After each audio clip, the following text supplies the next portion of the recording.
Tip number 5, stay calm and creative. In real estate, challenges will arise, whether it's financing issues, unexpected repairs, or delayed inspections. This is where your problem-solving skills come into play.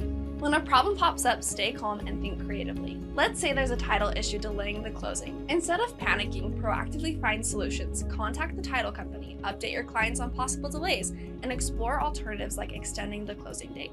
Being the person who can calmly navigate obstacles builds trust and makes you the go-to agent for future transactions.